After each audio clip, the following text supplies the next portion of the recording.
Hey y'all, it's Dark Sugar Podcast coming to you fresh out the packet with everything black. Dark Sugar. Hey y'all, welcome to Dark Sugar Podcast. It is your host, Kiana. I am so emotionally charged for this episode. Today is the 100th anniversary of the Tulsa Massacre. We've all been learning a lot about it. Some of us for the first time, some of us we've only heard of like Black Wall Street, bits and pieces, but now the full story is coming out. And I'm so thankful for the universe, for this timing, that we even have survivors of the massacre itself, for them to be able to be alive to speak and for us to hear them and their testimonies about it. It's just incredible. I tried to watch a documentary about it last night, and I honestly couldn't even get through the first couple minutes. It was just so, I think I was triggered as a Black person just thinking about how many more massacres we don't know about, how many more things that have been swept under the rug. You can't help but be taken back to that. And it's crazy because the 100th anniversary, this episode is all tying into generational trauma, which is an underlining topic of my whole life. I feel like I'm always talking about generational trauma. Sometimes I feel like family members are like, okay, Kiana, like it happened a long time ago, we get it. Like even at some point it's like, okay, stop. But for me, the past is so present in my everyday life that I can't help but dive in and talk about generational trauma and its effects on all of us, especially Black people, people of color, anybody that has been through tragedies on that global scale where it affects your whole race, your whole ethnicity, your whole, not only you, but families of other backgrounds as well. So I want to start off by first talking about what is generational trauma to begin with. And generational trauma is trauma that not only affects you, but affects family members on multiple generations. So that would be grandchildren, great-grandchildren, grandparents, great-grandparents, on both scales. And I think the first misconception is that trauma is individualized, which it is. It's experienced differently by everybody. But I think you don't realize that when something traumatic happens to one person, that can be traumatic for somebody else, the person right next to them, the family member right next to them. And so, if it's not handled in a healthy way, then it affects everyone, not just that person. So sometimes I think we forget that, and it's not super clear or obvious all the time, especially if we're not talking about it. Okay, so then epigenetics. That has been a word that it's been kind of new to me, that I've been hearing floating around. And I have the definition because I'm trying to get everything right. So hold on, let me pull it up.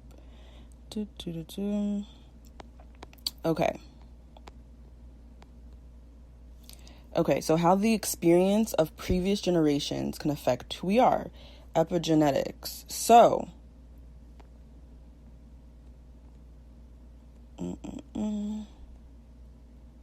so your life experience shapes who you are. Affecting genes that control risk for conditions as diabetes, anxiety, and depression. Okay, so the epigenetics is basically saying that your lifestyle, the lifestyle of your parents, grandparents, their response to life experiences affects you. So basically it's just saying that trauma affects us on a genetic scale, which I agree, because I feel like a lot of us who are affected by generational trauma, we just remember never feeling quite right. We remember kind of picking up vibes in the family, hearing some things, having these feelings of, okay, this isn't right, but not really understanding that impact on us as people. And I feel like, yeah, that's epigenetics. That's that slavery. That's that trauma. That's that, whatever you're experiencing. And So to dive into this study that is just so fascinating to me, a lot of people that know me know that growing up, I was obsessed with World War II. I was so fascinated with the Holocaust. I had so many books. I watched Schindler's List, The Devil's Arithmetic. I watched all these crazy documentaries growing up, and my mom was just like, okay, like, my weird kid into all this, like, weird stuff. But I think I was just so fascinated by the present day eugenic practices and that were used by the Nazis that I could see as a parallel to how they viewed Black people. And that was just so fascinating to me. And as I've gotten older and have the privilege of being able to meet several Holocaust survivors and, you know, being a mental health advocate, now I'm fascinated with the offspring of the Holocaust survivors and how they're coping with their parents, how they're coping with themselves. Like, this is a very direct trauma that happened, you know, quite recently that a lot of psychologists and sociologists have been able to document and study. So, I don't know if anybody has read the book The Gift by Edith Edgar. She's a Holocaust survivor. She's a doctor. She's a therapist. The book is amazing. She talks about the lessons that she learned through trauma and through her clients. And it's just like very beautiful and all-encompassing. And there were some snippets where she talks about her relationship with her daughter. And she just couldn't fully connect at times. And she mentions this disconnect, and her daughter could kind of feel it. And I was just like, wow, that's so interesting. You know, growing up knowing that your parent went through this horrible tragedy, and then having this question of like, wait, what kind of like, what's wrong with my mom? Or like, what's wrong with my, like, yes, I know how that they went through this terrible tragedy, but how is this affecting them on a mental level? So there has been some studies done, and I'm going to pull it up first. Okay, so the study was done by Patricia Dashhorst, Trudy Morin, and Raphael Huntes. And this study is just really fascinating for me because the aim was to see the intergenerational consequences of the Holocaust. And so these are some of the highlights that they found. Sorry, that's my dog barking. Okay, hold on. Okay, so not only did the parents have mental health issues like low self-esteem, pessimistic outlook on life, higher risk for depression, there were a lot of psychiatric diagnoses that, you know, obviously have their own mental illnesses attached to them. But I want to get to the emotional impact on parenting styles, because that was one that I resonated with, honestly, through my mom. So that was just super interesting for me. Hold on, I'm pulling it up. Give me a second. Ba-da-da-da. But yeah, the fact that they were able to, I think they took about 20 families for their model.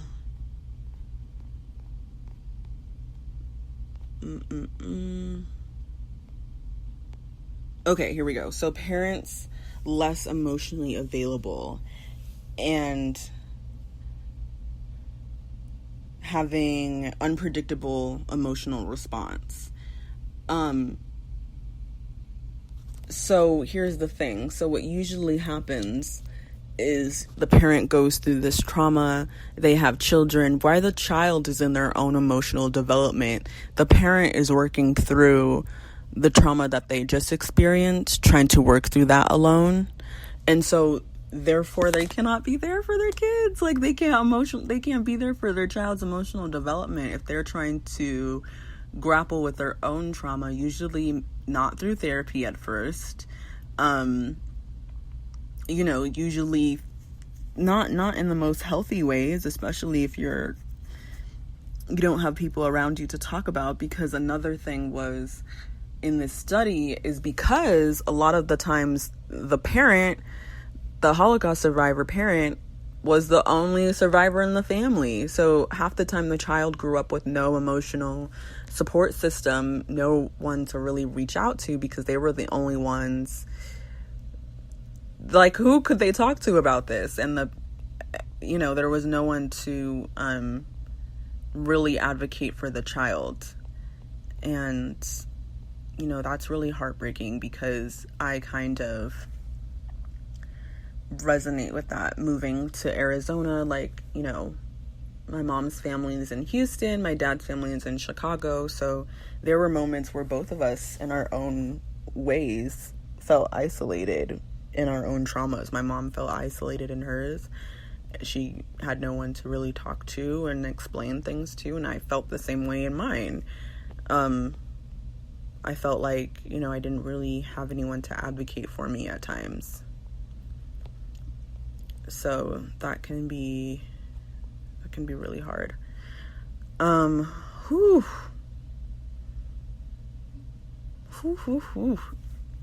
So going into this is so heavy, y'all. Going into Black people, slavery and racial trauma.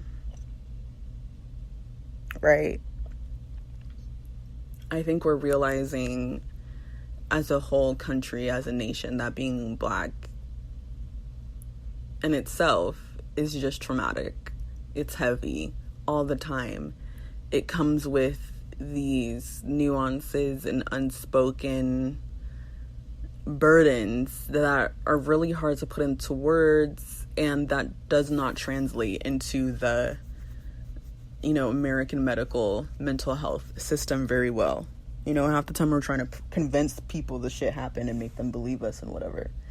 So yeah, it's tiring. And W.E.B. Du Bois spoke of the double consciousness of the Black person and the souls of Black folk. He was the first one that said it. That we're constantly seeing ourselves through the lens of white people and then our own lens. We're constantly checking ourselves. We've developed this constant inner critic. And of course you're going to teach that to your child. And that constant inner critic, that constant double consciousness, that psychological stress, which, yes, that makes us more high risk to stroke, diabetes, high blood pressure, high cholesterol, anxiety, chronic pain, body pain from stress. And so slavery and racial trauma is generational trauma. And I really hate it. Irks me. It makes me upset anytime I have to argue my response to slavery to a white person or to anybody that doesn't get it or who's ignorant, because they say, oh, well, it happened so long ago. So I'm responding to it yet and still, as my mother has, as her mother has, as her mother has, as her mother has, because that's why I say the past is very present for me. I see every day the ramifications, consequence, the burden of slavery in my family and my mother and myself when I look at myself in the mirror every day. I see it in the family systems of Black Americans across the board, and they blame it on us. Oh, we can't hold the family together. The Black woman can't keep a Black man in the house. When slavery broke apart our families, slavery broke down our self-esteem and left us vacant. Slavery beat unto us this victim ideology, this I'm stuck where I am ideology. So I really hate when people they dismiss the cause.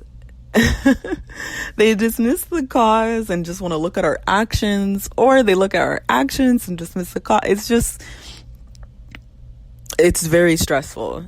And and traumatic. And so to speak on my own family, I'm not going to say anybody's names.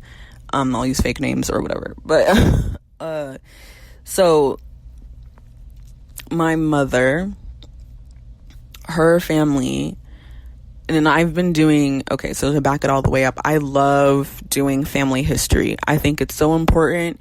If you have a computer, if you have a little change and want to do an ancestry or whatever, I have no affiliation with them, but I highly recommend create an ancestry.com account. If you're not scared of Mormons, go to their family research center. The Mormon Church has the largest family history records in the world. The way they keep their records, they probably have your family's records. So if you're not too scared of them, go down to their family research center. They will help you. You do not have to join. And, they will help you out with that, because doing your family history connects you to your ancestors. I feel like it completes your identity. I feel more whole. Knowing my ancestors, seeing their census records, seeing where they lived, seeing their accomplishments, knowing their children, seeing their birthplaces. It's very beautiful for me. So if you have the opportunity to do that and want to get into it, if you already have, amazing. Highly recommend, because my mom's family is very close to slavery. When I was younger, she would always tell me this. She'd be like, my grandpa, because I would ask and she'd be like, okay, my grandpa, her dad's name is Nathaniel, but she said his dad's name is Tom, his dad's name is Tom, and his dad's name is Tom. And I was like, what the fuck? I was like, all their names are Tom? Like, what kind of I was literally like, what kind of slave shit is this? Like, all their names are Tom. And I kind of thought she was joking until I got older and I was looking at records, and lo and behold, all their names are Tom. And that slave shit is some real shit. And that's how close my family is to slavery. My grandparents were sharecroppers. They were born on farms, and their family sharecropped on that land. And on her side of the family, where they're all buried, we have ancestral cemeteries, and it's a segregated cemetery, y'all, where my family, and when I say my family, I'm not talking about my no, my grandparents are buried there, and I have uncles and aunts buried there. And that's very real for me, because my grandma couldn't connect with all her children on an emotional level. And my mom, growing up, couldn't connect with me emotionally. We have such a great relationship now, and I thank God for how it is, because there was a moment where I was like, I don't know if we can do this, but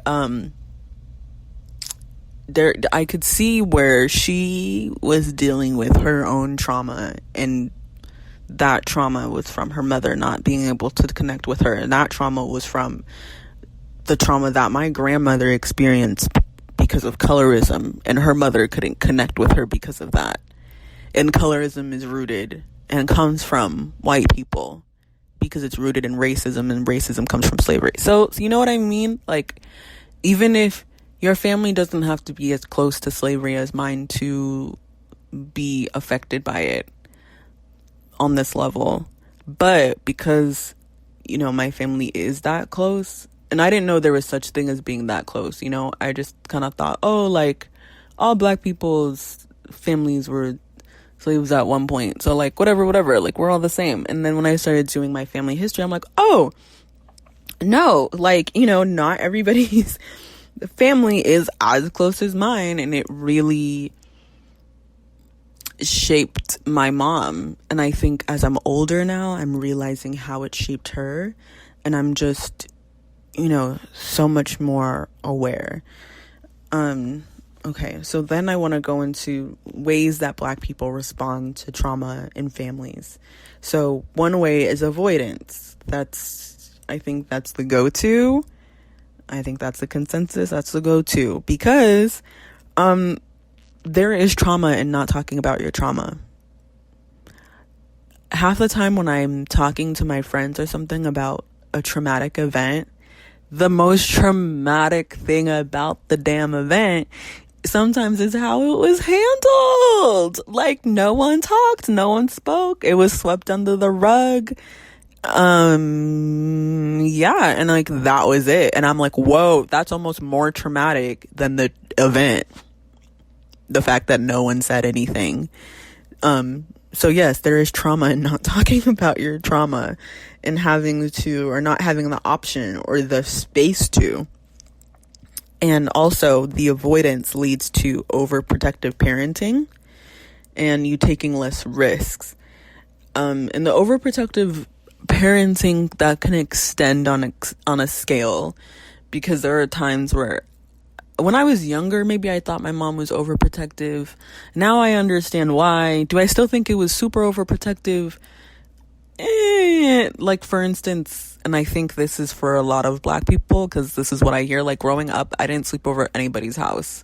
Nobody's house. Until, like, high school, my mom, like, still kind of wouldn't let me sleep over anybody's house. And it was like, okay, I'm in high school, mom, like, loosen up.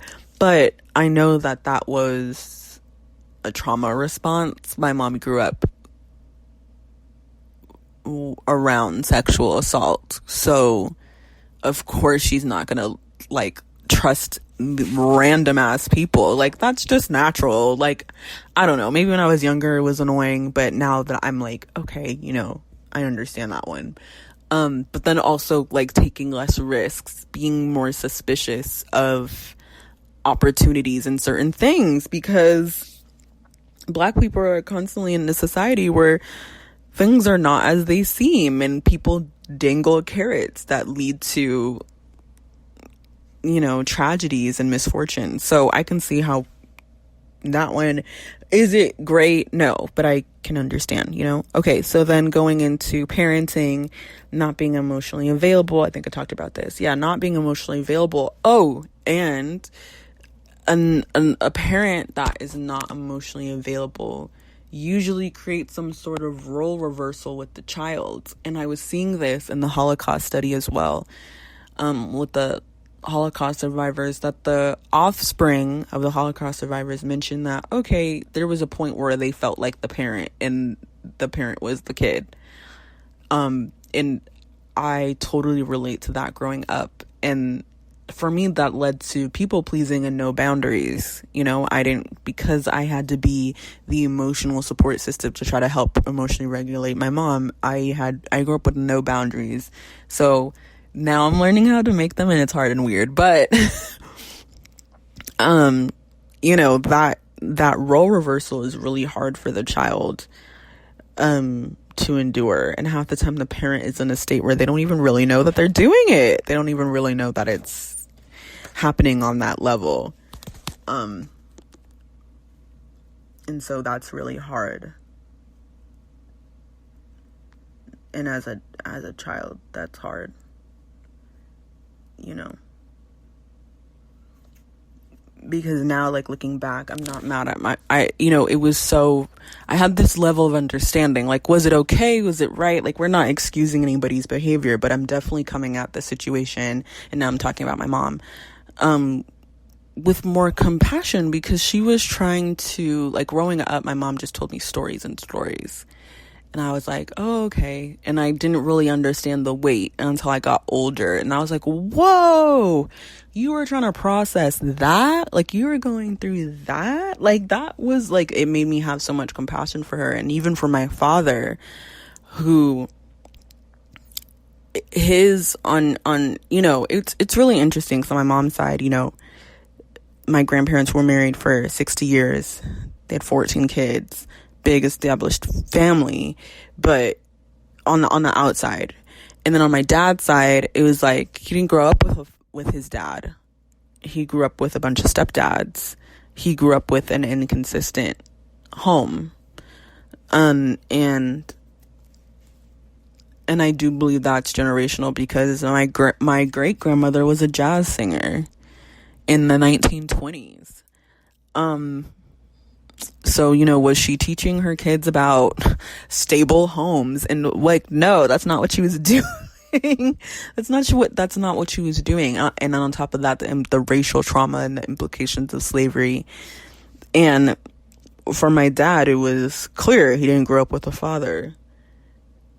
And it wasn't an excuse. It looked like the reason for me. And, growing up in Southside Chicago in the 1950s, that's very traumatic.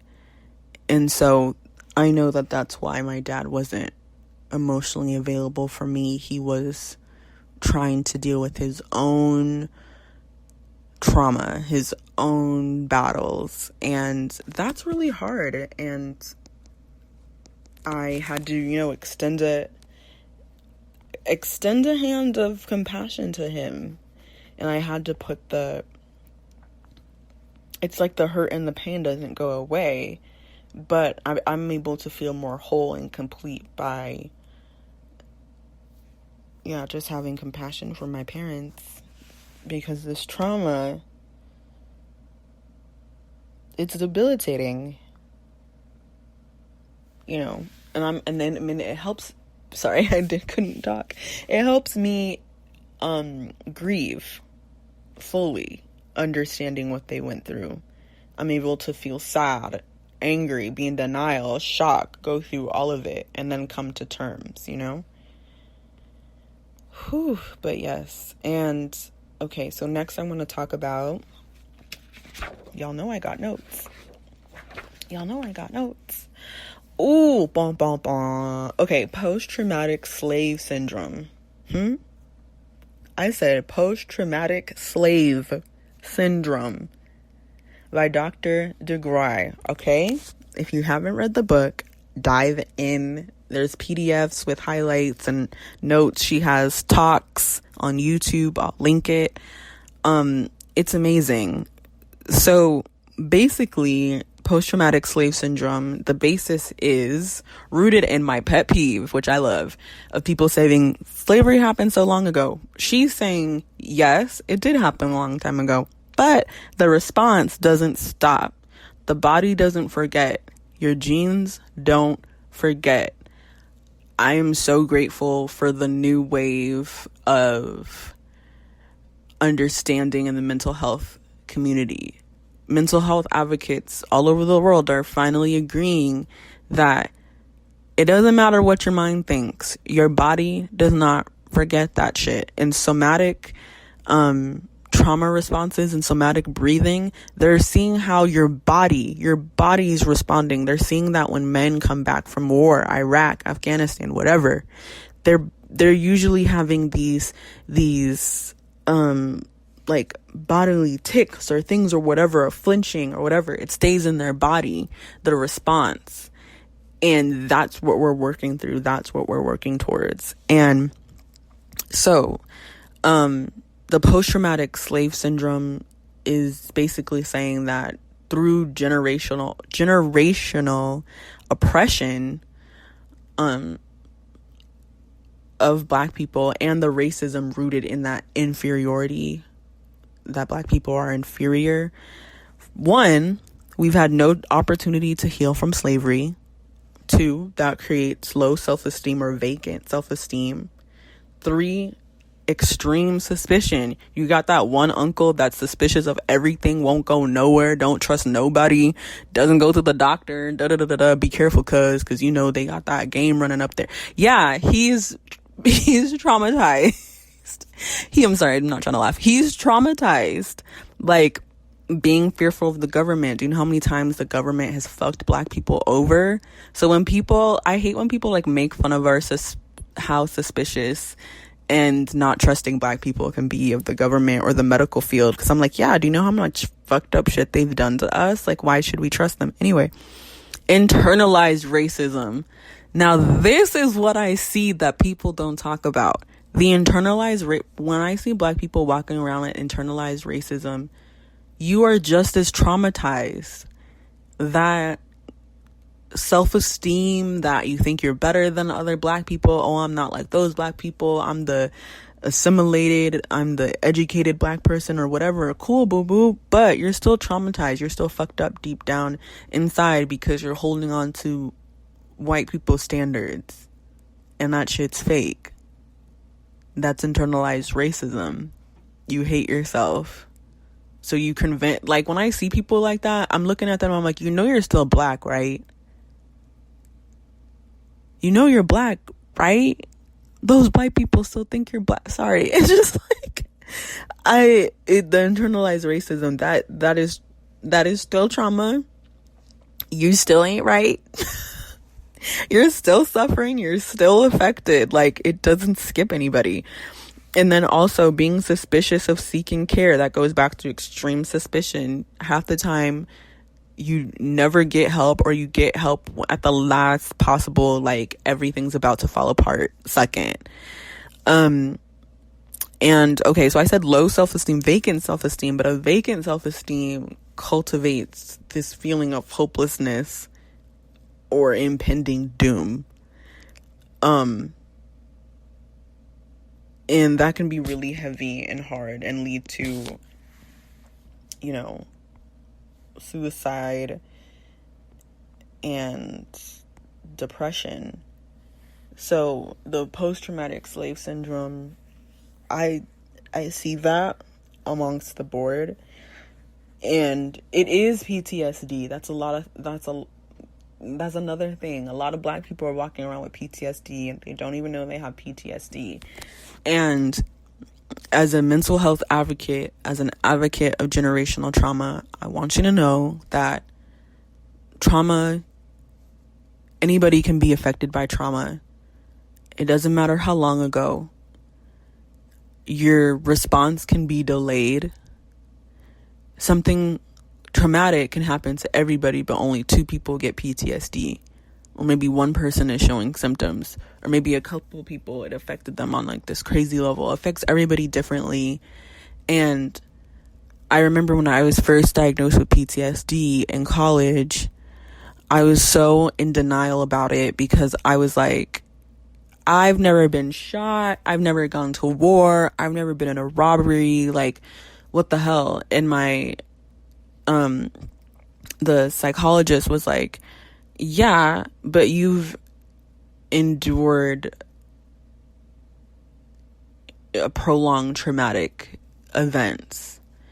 And you know, the way he had to break it down for me is that it's not the event, it's your response. Look at how you're responding. Your brain is literally like someone went to war. And I was just like, oh shit. You know, I was like embarrassed. I was totally in denial. I was ashamed. I was, you know, so many different things. But what has been making me feel better is to do this research and put these words to my feelings and be like, oh, okay, you know, my adverse childhood experiences, okay, you know, that disrupted my neural development. Oh, okay, you know, that's why I have social, emotional, and cognitive impairment. Oh, okay, that's why these behaviors happen, and this is why I have these social problems, and this is why it helps you heal, to be able to connect the dots. And the more Black families, the more POC families, the more we be able to make room for that healing, make space for that healing, the more we're able to lend a hand of compassion, even if you don't understand what they're feeling, even if you don't understand how they could be feeling this way from this small event or this little thing or whatever. If you just listen, if you just make that space, if you just extend that hand and make some room, we can all, you know, start to heal together, because it's just so heavy. And I want us to be able to feel light again. I want us to be able to, you know, put this weight down. We don't have to carry it.